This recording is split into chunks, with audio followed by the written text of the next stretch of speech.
जनता को तो खुलकर इस इलेक्शन में आना चाहिए कि जब तक शेरघाटी नहीं बनेगा जिला, आपके लिए यहाँ एक मतलब एक धूर ज़मीन वोट के लिए तो नहीं मिलने वाला है। वोट की ज़मीन आप यहाँ पे तैयार हैं। जब आम लोगों की भीड़ इसमें शामिल नहीं होगी, तब तक ये राजनीतिक पार्टी वाले लोग इसको मुद्दा तो बनाएंगे, लेकिन ईमानदारी से उस जगह पर नहीं पहुँचाएंगे जहाँ से सॉल्यूशन।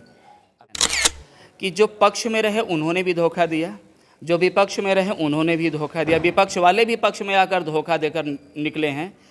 जैसे ही सत्ता गई, याद आया यार शेरघाटी तो जिला बना नहीं है, फिर लोगों को कैसे जोड़ेंगे। तो एक ऐसा मुद्दा है ना जिससे आम जनमत जुड़ा हुआ है, और उसको पाटने की, उसको लुभाने की, ये मतलब पोलराइज करने की ये लोग कोशिश करते हैं। आप देख रहे हैं विज़न आजकल और मैं हूं इमरान अली। व्यूअर्स, आप जैसा जानते हैं कि मैं शेरघाटी के जो राजनेता हैं, सामाजिक कार्यकर्ता हैं, प्रतिनिधि हैं, उनसे मैं लगातार बातचीत इन दिनों शेरघाटी ज़िला के मुद्दे पे कर रहा हूं, क्योंकि विधानसभा चुनाव नज़दीक है और बिहार विधानसभा चुनाव में शेरघाटी विधानसभा में सबसे बड़ा मुद्दा, बल्कि शेरघाटी अनुमंडल के जो विधानसभा हैं, चाहे बाराचट्टी हो, इमामगंज हो, गुरुआ हो, और शेरघाटी तो है ही, इन तमाम जगहों पर जो सबसे ज़्यादा या बड़ा मुद्दा कहें तो वो शेरघाटी को ज़िला बनाने का है। इस मुद्दे को लेकर जो यहाँ के प्रतिनिधि हैं, जो स्थानीय नेता हैं, वो अपनी अपनी बातें तो रख ही रहे हैं, लेकिन आज हम जिनसे बात करेंगे वो हैं जो दूसरों से सवाल करते हैं, मतलब नेताओं से जो सवाल करते हैं, वो उनसे आज हम जानना चाहते हैं कि जो ये हमारा सवाल आपके लिए है, जो सवाल उठाते हैं। तो हमारे साथ आज बातचीत करने के लिए हैं अविनाश कुमार सिंह जी, जो कि आंखों देखी के चीफ एडिटर हैं, और हम इनसे जानेंगे कि सर, ये जो मेरा सवाल अभी चल रहा है, आपको कितना वाजिब लगता है ये सवाल। आपका स्वागत है विज़न आज।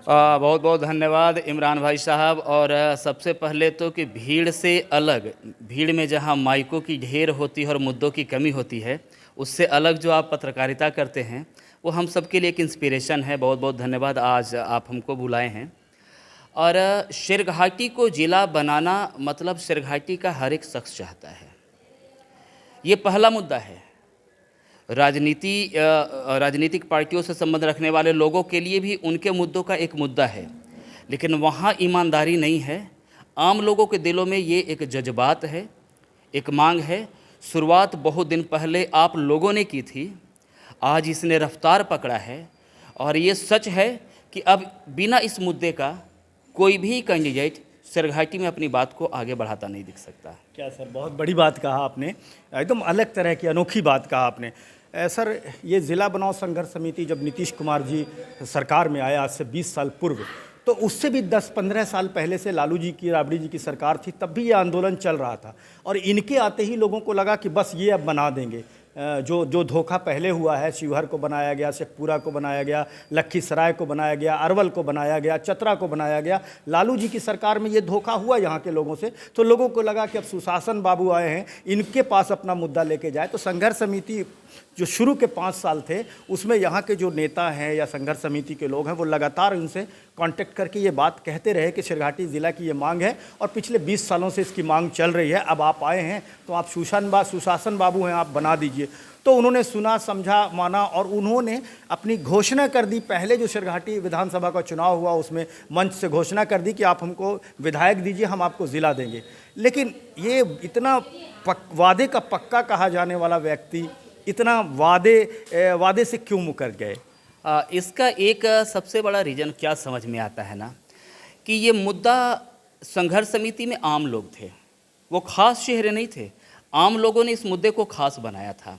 बाद में राजनीति से संबंधित लोगों ने इसको लपक लिया, तो आम लोगों की आवाज़ थोड़ी दब गई और उनकी आवाज़ ऊपर हो गई।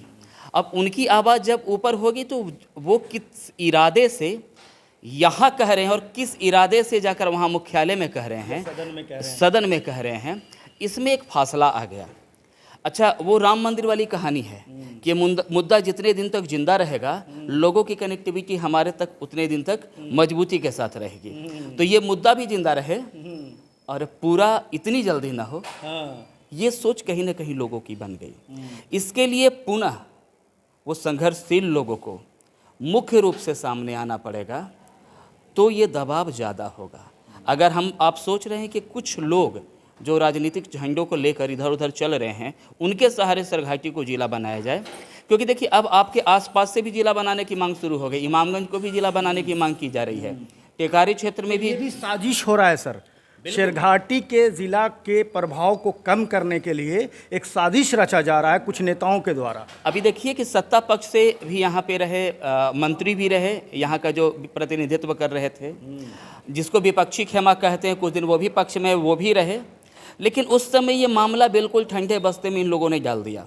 विपक्ष भी तो कुछ दिन सरकार के साथ रहे। वही मैं कह रहा हूँ कि विपक्ष वाले भी पक्ष में रहे, उसमें कभी नहीं कुछ बोला, खामोश हो गए।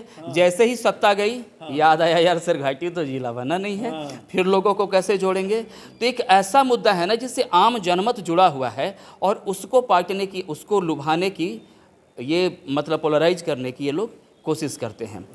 मैं बार बार कहता हूं कि जब तक संघर्ष में आम लोग शामिल नहीं होगा, खास लोग को किनारे करना पड़ेगा, जब तक इमरान भाई जैसे लोग नहीं आएंगे, इनके जैसे और चेहरे निकलकर शेरघाटी को जिला बनाने की मांग नहीं करेंगे, जब आम लोगों की भीड़ इसमें शामिल नहीं होगी, तब तक ये राजनीतिक पार्टी वाले लोग इसको मुद्दा तो बनाएंगे, लेकिन ईमानदारी से उस जगह पर नहीं पहुँचाएंगे जहाँ से सॉल्यूशन अवेलेबल है। आखिरी सवाल, अगर इसी तरह शेरघाटी के साथ धोखा होता रहा तो यहाँ की जनता के लिए क्या संदेश होगा, आम नागरिकों के लिए, व्यवसायियों के लिए, छात्रों के लिए, यहाँ के लोगों के लिए क्या संदेश होगा आपका?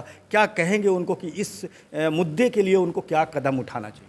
देखिए सबसे बड़ी परेशानी क्या है ना, कि जो पक्ष में रहे उन्होंने भी धोखा दिया, जो विपक्ष में रहे उन्होंने भी धोखा दिया, विपक्ष वाले भी पक्ष में आकर धोखा देकर निकले हैं। तो आपको कहीं ना कहीं बदलाव के साथ, या फिर आपको उस प्रेशर के साथ कैंडिडेट को ये बताना होगा कि ये आखिरी मौका है। आप किसी को वोट करें, किसी और रुझान हो, लेकिन आपके लिए आखिरी मौका है, अभी नहीं तो फिर आप शेरघाटी के लिए कभी नहीं, ये चलना पड़ेगा।